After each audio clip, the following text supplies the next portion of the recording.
I lost my husband more than a decade ago. I'm 56, female. He ran a good logistics business that took care of our small family well.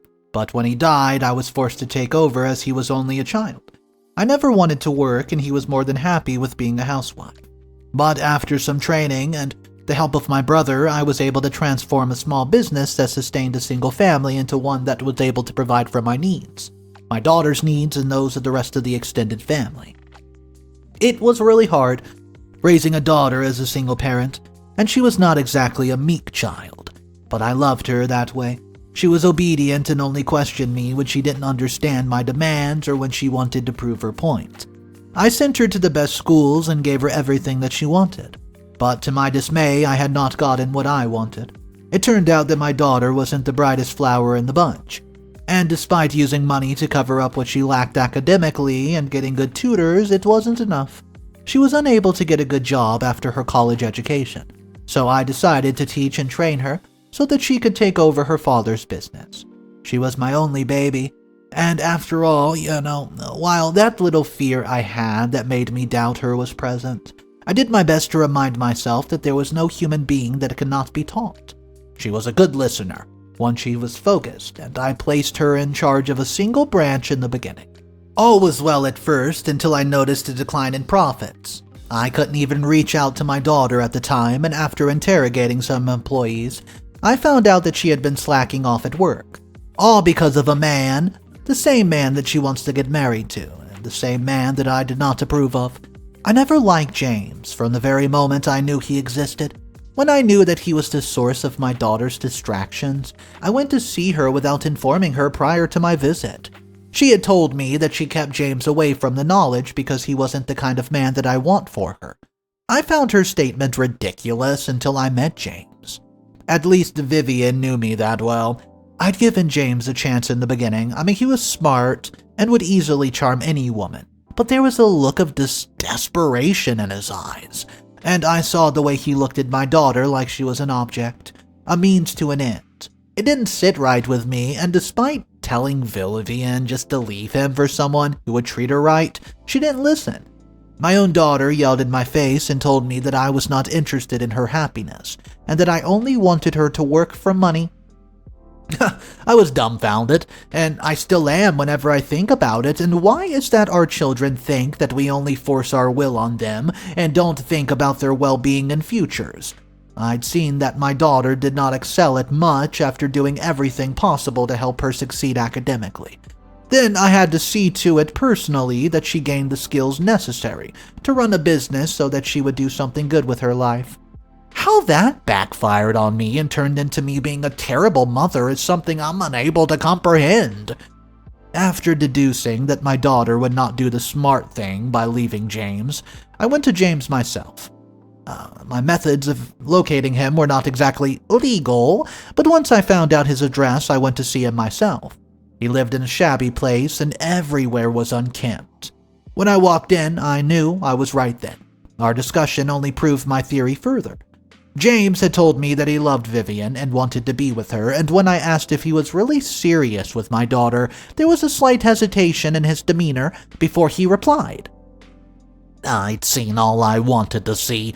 An irresponsible man who was only taking advantage of my daughter who had never been in a relationship to my knowledge, and nothing was going to make me consent to this. I spoke to Vivian one last time. She refused to see reason no matter what I told her, and I had no choice but to force her into ending things with James. I had told her to resume work and focus on her life, or quit her job, and it worked. Things were back to normal at the branch she was at, and while we did not speak unless it was business-related, I was happy that she had decided to be serious with her life again. Hopefully she would realize that James was only a distraction. I didn't need her apology or a thank you. I just wanted my daughter to be the best version of herself, so that when the right person came, she would be happy with the person that she was when she moved into the next chapter of her life. I was wrong to think that my obedient daughter would ever listen to me. It was shocking to see her just straight up barge into my house 2 weeks ago, which, by the way, was 6 months from the date that I threatened her to start working. Vivian told me that she was now engaged to James, and began to beg me to accept him. She told me that she had only stopped working to help him do something with his life and had lent him money from the company's profits to open a small car part shop. I don't remember being that furious in all of my days, and in my anger I yelled at Vivian. I've always been gentle but firm with her, but I lost my cool. I regret it and the argument that followed suit. I told Vivian that I would never support her engagement to James, and told her to end her relationship with him now if she still wanted to live in the house as my daughter. I'd rather not say all these things, because I'm upset at myself for saying certain things to my daughter, and like I previously said, I regret losing my temper. She left the house, of course, and I did not hear from her till yesterday. She and James have been living together in a new apartment, and she came to ask for my forgiveness, saying she overreacted and should not have stolen from the company. I'd thought that she had finally come to her senses, only to, have her tell me that she was planning to get married to James and needed both my blessings and financial help. As she went on and on about not wanting to be on bad terms with me before and during the course of her marriage, all I could think of was telling her to be quiet. She wasn't listening to the fact that James was no good, and he was clearly not going to leave till he was done with his damage. In the end, I told her that we were still on good terms, but that I would have never accepted James as my son-in-law. Vivian pleaded with me, and when she saw that I wasn't going to budge, she yelled a few profanities and walked out of the house. I've been unable to sleep because I keep thinking of ways to save my daughter. Do I give James money to leave her alone? Why was I the only one seeing that he was dangerous?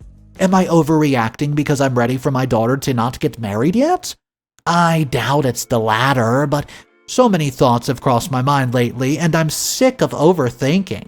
Pouring out my thoughts, it's been slightly helpful here, but getting answers would also be highly appreciated. What's up, everybody? Mr. Reddito here. Oh man, today's story is insane.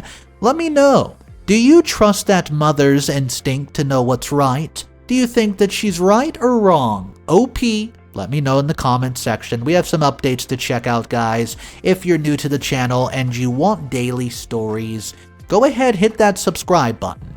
Let's hop into the first update now. Update number 1. My daughter has done the one thing I cannot condone. And the only reason I haven't told both her and that useless excuse of a man she's interested in arrested is because I still want to give her a chance to redeem herself. Sometimes I'll be at work wondering how she thought of stealing money from the business and going along with it. Other times I'm convincing that it's all a nightmare because Vivian knows how much I care for the business. It was the only thing my husband left me and she's tampering with its success, all because of James. The business is having some problems now, and we're currently understaffed because Vivian has employed really incompetent people, and I know James is responsible. I'd fired them all, but it's not easy to replace them because I'm twice as skeptical before hiring anyone. I was very surprised when a secretary from my daughter's branch emailed me, telling me that my daughter had been asking for thousands of dollars to be moved into her account. My daughter had been smart enough to approach a new employee who didn't know that she was fired, but that didn't matter. He had colleagues, didn't he? He could ask questions if he wasn't concerned or he wasn't certain if he had to perform such a serious transaction, couldn't he? At the same time, I couldn't blame him. I mean, she was my daughter and she knew everything about me. I know for sure that my financial officer had spoken to the employee in charge and let him know not to make such a mistake again. But the damage had already been done. Vivian and James had moved once again, and I'd found out their previous address and planned to question them after finding out my daughter had stolen from me. Her number isn't going through, and she isn't reading any of my messages, which means that she had changed his numbers. All of this is just to avoid confronting me. I know the best thing is to have the police involved, but I've never done something that drastic before. Besides, this is my daughter we're talking about, and she's only this way because of that man. They should be married by now, and I got an invite, a letter via post from Vivian 2 weeks ago, right after finding out about the theft. When I saw them, I knew that my daughter still cared for me. I would have interfered once again and tried to separate her from James, but she stole from me because of him. Now that plan is to sit back and relax. I might involve the police if things don't go as planned, because stealing is stealing. But I'll wait for a while. I plan to focus solely on the family business and take care of the damages caused. It's even a nice distraction as I wait for the inevitable to occur. The wedding is today and I won't be attending, but I'll still wish my daughter the best of what her marriage has to offer her. I hope marriage opens her eyes to the reality that's in front of her.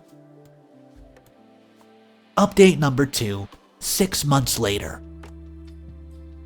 The past few days have been absolutely eventful. Life without my daughter has become the norm, so much so that I was shocked when she contacted me. There was this visit as well, and somewhere in between the call and visit, a shocked revelation. I take everything one step at a time.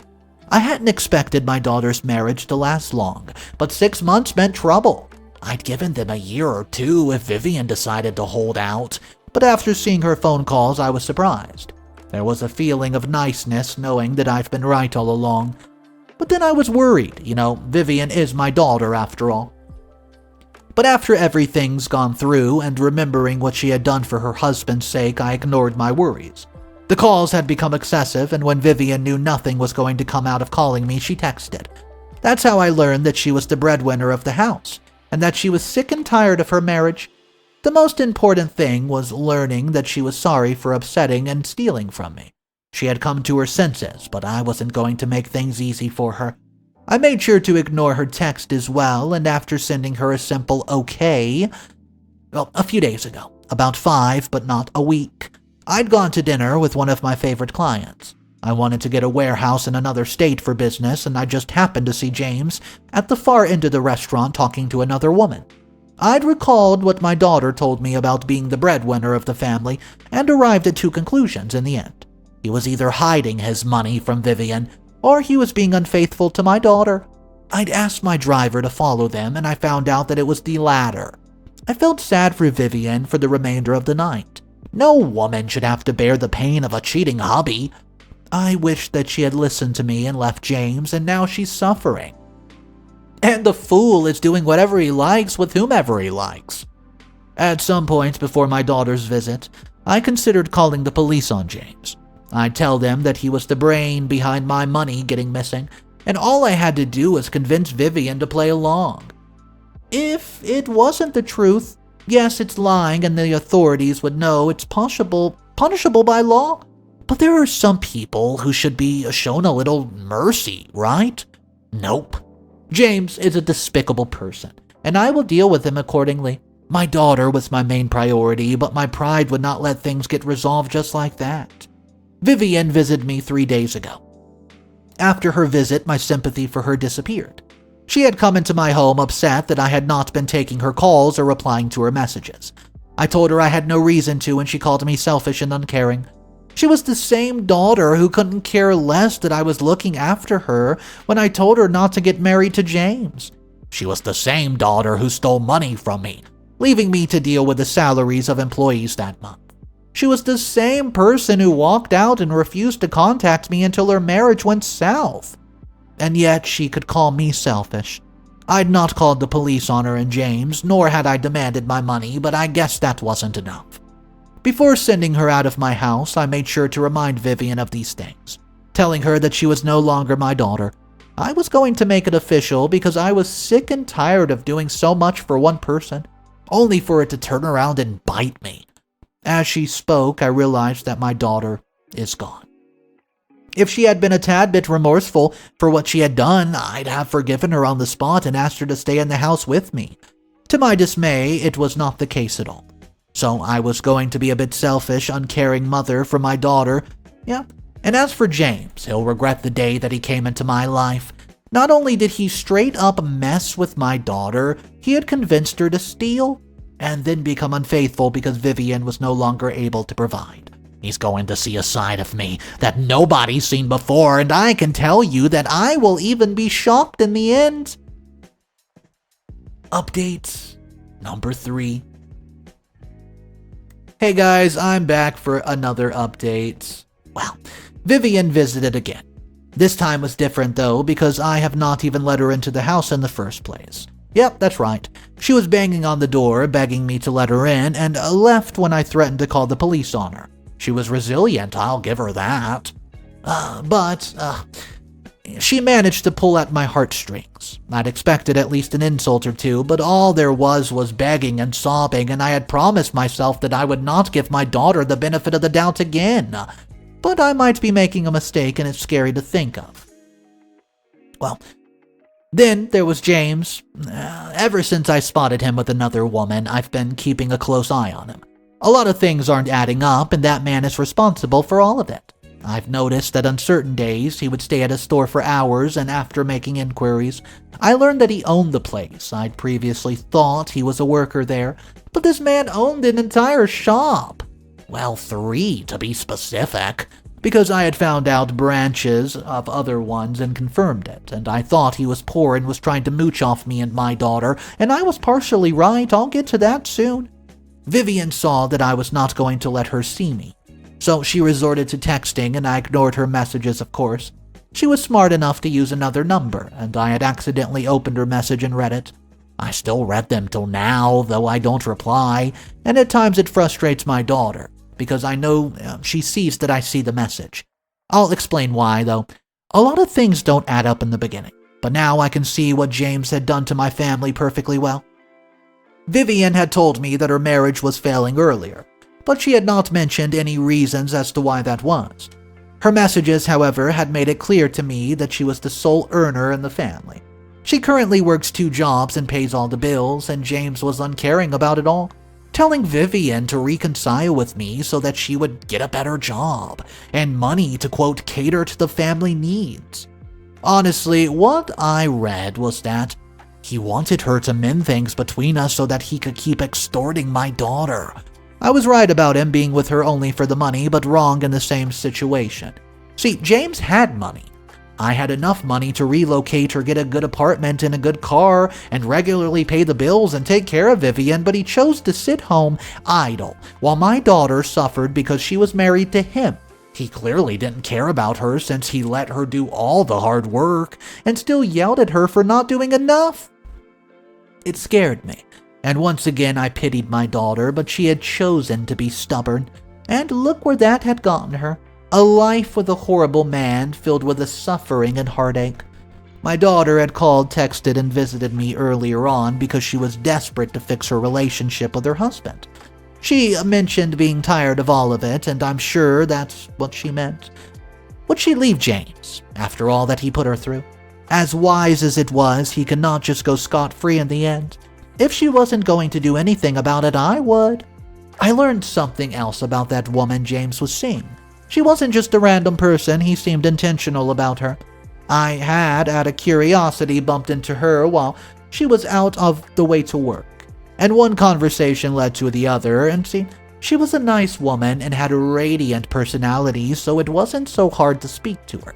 I learned that James was funding most of her lifestyles and that she loved him. I don't know if she was aware that she's married, and I wasn't going to ask because that could ruin everything. The information I got from her was enough for me to form my hypothesis, which is most likely correct. See, James had gotten married to my daughter to get the money that he used to start up his business. He most likely lied to her about the shops that he owned or hid their existence from her, and he's still with her because he hopes to get even more money from me. And when he's satisfied, he'll just leave my daughter for the woman he keeps actually seeing. There's also the fact that he's spending his earnings on the other woman, but I'm sure it's not all of it. I wonder where the rest of the money is, because he clearly isn't using it in his marriage. It doesn't matter, I'll be getting that money back no matter what. Update number 4, 3 weeks later. It's official. This is a short update, by the way, and the last one. Vivian and I no longer keep in touch with each other, and I've reported her and her husband to the law. So I don't have to worry about my money anymore.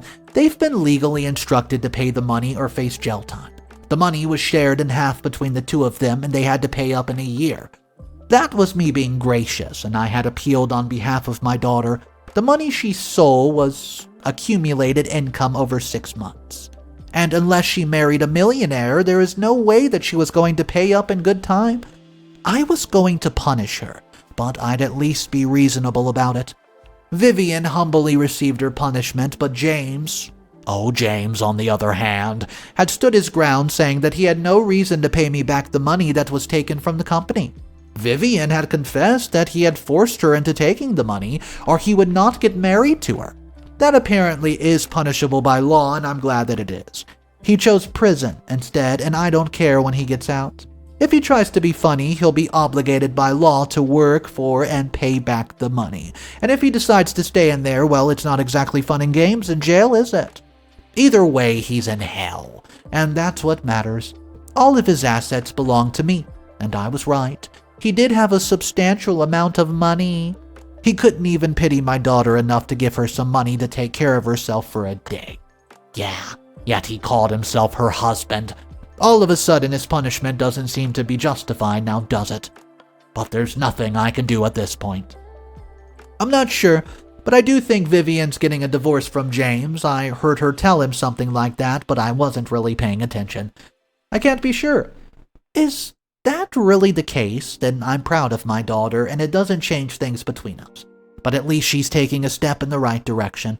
I hope she focuses on paying back the money, because I won't hesitate to put her in prison if she's defiant.